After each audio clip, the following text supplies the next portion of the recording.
Hey everyone, Singletrack Samurai here. In episode 1, I talked about the why Team Samurai is going to ride the Great Divide. In this episode, I'm going to talk about the where. Specifically, the little tips and tricks I do to prepare to ride a route in a place I've never been to before.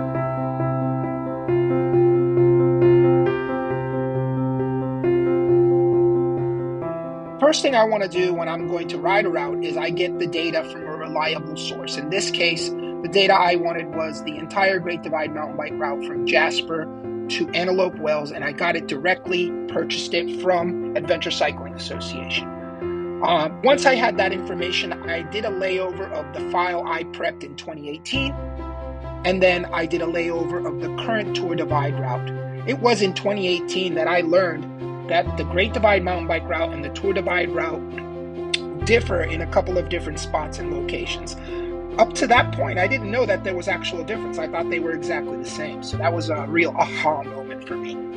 Once I did all that, I trimmed out what I didn't want to use using the program Basecamp and Garmin. And as you can see here, there's just slight differences between the two routes. And I chose what I wanted to use.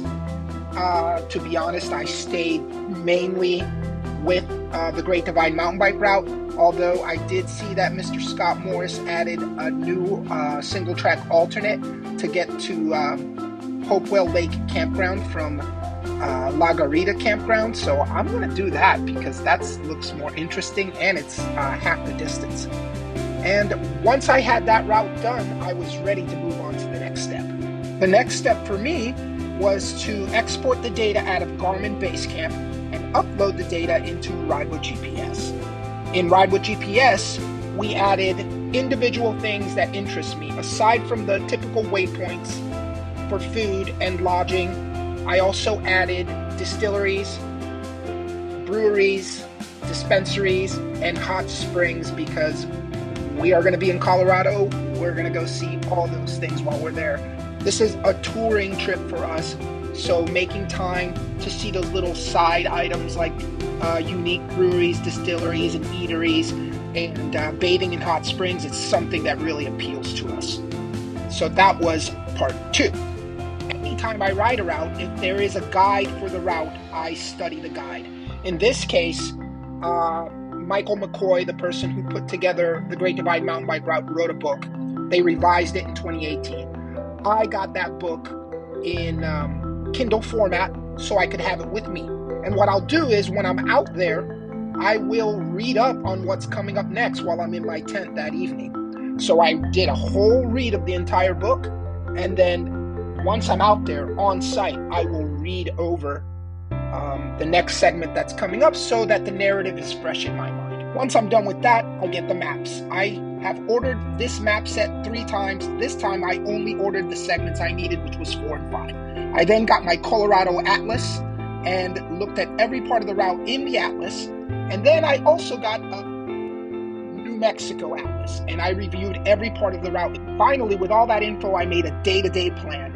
I included the moon phases, the distance that we want to cover each day, and the elevation. I underlined the days that are over 4,000 feet, and I made notes of the restocks and the gaps.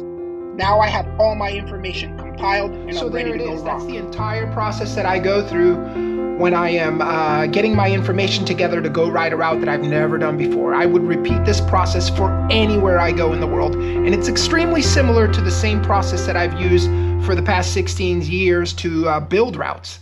Obviously, there's no guide, so I am the one who writes the guide, but I still have that same kind of mental process going into route development that I do for route study.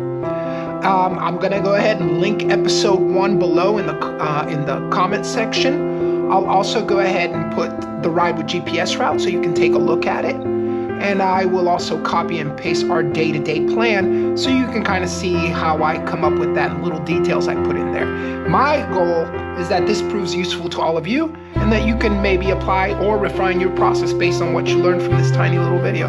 Thank you so much for watching, and I hope to see you soon. Take care.